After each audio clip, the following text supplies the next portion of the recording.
जैसा अन्न वैसा मन कहा गया है ना। जैसा तमो प्रधान अन्न खाओगे, जो प्याज लहसुन हो उनको तमो प्रधान चीज गाई जाती है, मगर उसकी दवाइयों में यूज कर सकते हैं ना। ये भी दवाइयां भी है, दवाई जितना यूज करो तो ज्यादा ना खाओ ना। ठीक है। तो ये दवाई की तरह यूज करो तो तमो प्रधान थोड़ी, जब जब आत्म शरीर को जो चाहिए, शरीर को जो दवाई की तरह खाओ। वैसे तो एक बात बताऊं कि जो योगी होते हैं तो वो बहुत कम खाना खाते हैं ना। क्यों? क्योंकि बॉडी के अंदर शरीर को कंट्रोल करने के लिए ये लोग खाने पीने पर बहुत रिस्ट्रिक्शन करते हैं, क्योंकि ये बताते हैं कि जैसा पानी पियोगे ऐसा तुम्हारा मन होगा। क्योंकि पानी का भी इफेक्ट मन पर होता है, खाने का भी इफेक्ट मन पर होता है।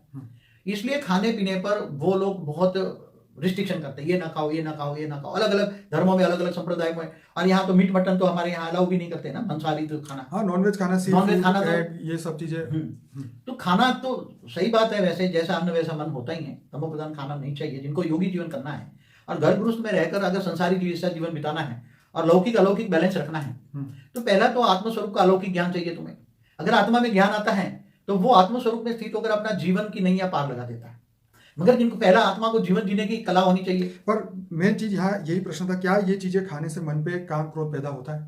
इसका जवाब हाँ या ना। देखो, अलग अलग आत्माओं में, अलग अलग कैटेगरी की आत्माओं में अलग अलग प्रभाव डालता है अन्न का प्रभाव। ठीक है। एकदम तमो प्रधान आत्मा होती है, हल्की क्वालिटी की आत्माएं होती है, इनकी अन्न का प्रभाव बहुत पड़ता है। ओके। मगर जो महाज्ञानी आत्मा है, ठीक है, जो हाई क्वालिटी आत्मा है, जिनको हम भेद की आत्मा कहते हैं, तो वो जो आत्मस्वरूप में रहता है, तो आत्मस्वरूप में स्थित होकर जिनको आत्मस्वरूप का ज्ञान है, आत्मज्ञानी है, और आत्मस्वरूप में रहकर जो थोड़ी सी हल्की सी तमो प्रधान चीजें शरीर के लिए दवाई की तरह यूज करता है, तो उसको इफेक्ट नहीं होता। क्योंकि आत्मस्वरूप में, मैं बताऊं आपको कि आत्मस्वरूप में रहकर अगर कोई भी खाना खाता है तो ये वो एहसास होता है आत्मज्ञानी कि मैं शरीर के लिए खाना खा रहा हूं। क्या ये सिर्फ जीने के लिए खाना खा रहा हूं, खाने के लिए जी नहीं रहा हूं, समझ में? तो इनका ये मन का प्रभाव, मन का प्रभाव जो है, अन्न का प्रभाव जो मन पर पड़ता है वो नहीं होगा। इसलिए खाने से पहले आत्मस्वरूप में रहो, ऑलमाइटी अथॉरिटी को याद करो।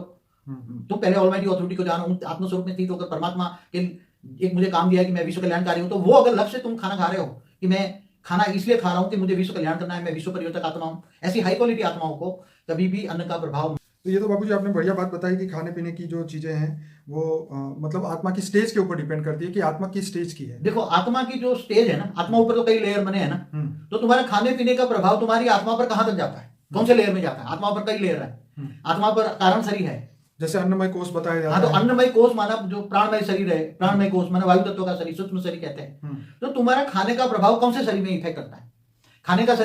खाने का प्रभाव तुम्हारा स्थूल शरीर पर प्रभाव पड़ेगा ना, कि क्या वायु तत्व पर प्रभाव डालेगा? कौन से शरीर पर प्रभाव डालेगा? नहीं तो तुम्हारा कारण शरीर, सूक्ष्म शरीर और स्थूल शरीर है।